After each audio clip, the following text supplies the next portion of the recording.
That is something very important for all of us. As I said, bad company can be people, and bad company can also be TV, movies, games, phones, the haram kind of apps and useless kind of apps that we use. I said that throw them away, delete them if you want to gain the qurb of Allah Jalla wa Ala. If you want to truly gain the nearness of Allah Jalla wa Ala, because that itself is another bad companion. It's a bad companion. Remember, there's only 3 ways that Satan attacks a human. Only 3 ways, nothing else. And in fasting, this is why we say everything becomes so easy.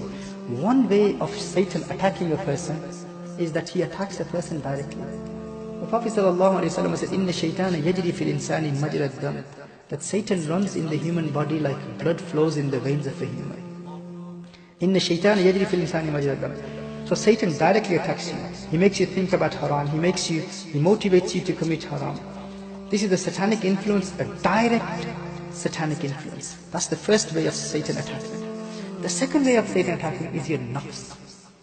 Satan waits for the information that is given by the nafs, the bad nafs. Remember there are 2. There's nafs ḥmārā, there's nafs lawwāma. The good nafs and the bad nafs.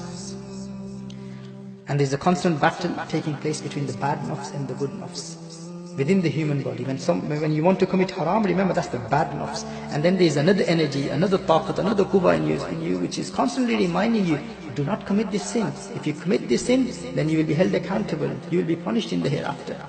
So the bad is called nafs ḥmārā, and the good is called nafs lawwāma. Now this bad nafs is a representative of Satan. This is a spook, jasus, spy of Satan. This is the one that gives information to Satan. If you don't control your bad nafs, then the bad nafs will corrupt you.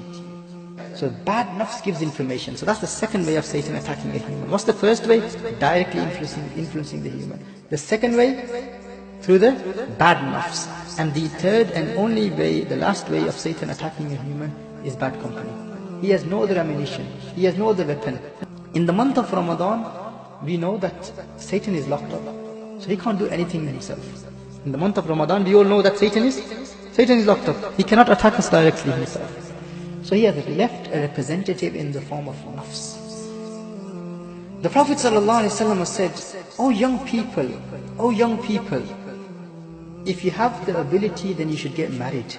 If you can't, then start fasting, because fasting is qāti'ul lazzāt. Fasting is that which destroys all pleasures and desires. It ends all desires." So nafs is that energy that creates desires. Hunger and thirst is your greatest weapon against your nafs. If you remain hungry and thirsty, that controls your nafs. Remember Khwaja Nizamuddin Awliya rahimahullah, the Qawla said, nisf fakiri, half fakiri is hunger and thirst. Half of deen is hunger and thirst. Now try understanding this, brothers and sisters. How many enemies do we have? The direct influence of Satan, and the second is the bad nafs, and the third is bad company. Satan is locked up. By fasting we are controlling our bad nafs. Now we only have one enemy left. That is bad company. Before Ramadan starts, tell your mates, brother, I had enough now. This is the month of Ramadan. I cannot answer your phone calls. This is not the time of entertainment. This is not the time of committing haram. Refrain from even mubah things. Mubah, permissible entertainment. Even refrain from that in the month of Ramadan, because that may lead to another haram.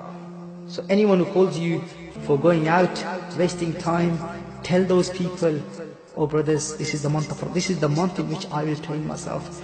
By Allah, if you refrain from bad company, you have no other enemy. Satan cannot attack you. Why?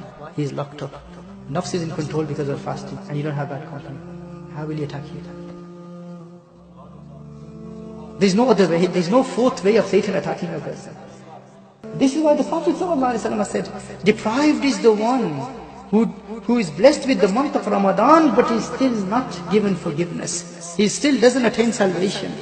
If he did not attain salvation in the month of Ramadan, then when will he attain salvation?